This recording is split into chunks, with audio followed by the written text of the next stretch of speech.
What are your thoughts on school choice and having the tax dollars follow the child to the education choice of the parent?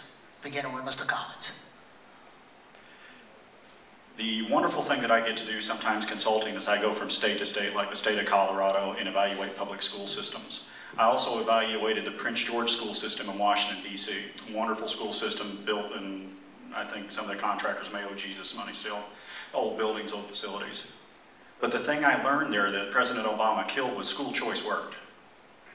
School choice worked really well. The voucher system worked really well in Prince George School District. It worked so well that they had schools that the kids came from, that their scores came up as well. Now, I have a position on my website as well. I introduced the Vision Bridge School program, and I learned that program from working in the state of Colorado for their Bridge program and the Vision School program in the state of Texas, where I worked with both educational programs. You bring good ideas from elsewhere. You bring good ideas from across the United States, and you bring them here to make them work. The Vision Bridge School, you can find on the website at haydencollins.org, brings private business into the school system to help with the IEP kids and the SST kids. Helps with classroom size, doesn't require any additional tax funds. The private industry groups, such as Sylvan, Huntington, Ombudsman, agree to take the daily rate like they have in other states. And we bring private business into the education system to help with our kids. Now this gets really beneficial, and there's 15 seconds, so thank you very much. Thank you. Mr. Doss. Well, I certainly favor more school choice, and I certainly favor the tax dollar following the student. I think that was the second half of your question. Yes, sir. And I'm certainly glad to see, for example, the success that was championed by Lieutenant Governor Casey Cagle on the Career Academy that started and I believe in 2007, and there's already 27 or 28 around the state. It has been an enormous success. Another option for parents and students. It allows them to literally graduate from high school on one day and graduate from college on the next day. That is one of the single best things we can do as a ready and able workforce to attract new jobs to the state. And I also am excited about the potential that charter schools bring. But here's the caveat that where I may be different. I think I certainly support charter schools as long as they are approved by the local school board and they are run by the local school board.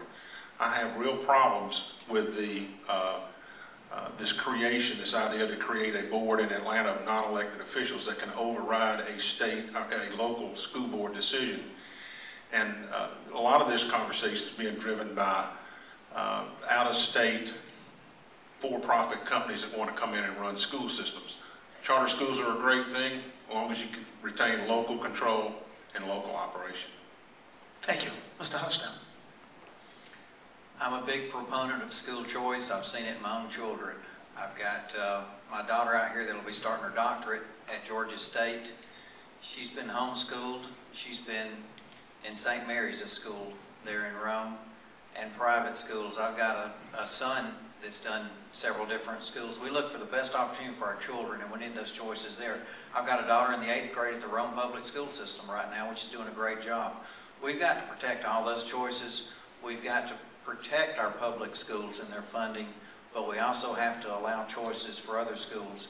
There's innovative things out there. My daughter at Rome spent several years in the Georgia Cyber Academy, an online school that did wonders for her. It let her get into the gifted program when she started at Rome Metal and did a super job.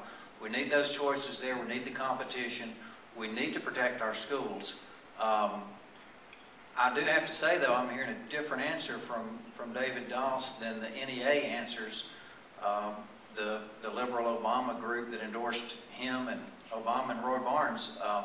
I've been endorsed by John Barge, the state school superintendent, and my answers have been consistent. Thank you, sir. Mr. Doss, you want to respond?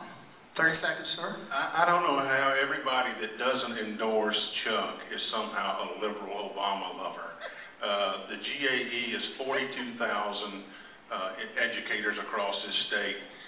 The endorsement that I got from them, the exclusive endorsement, was made on the local level, and I promise you, every one of them is not a liberal Obama lover, Chuck.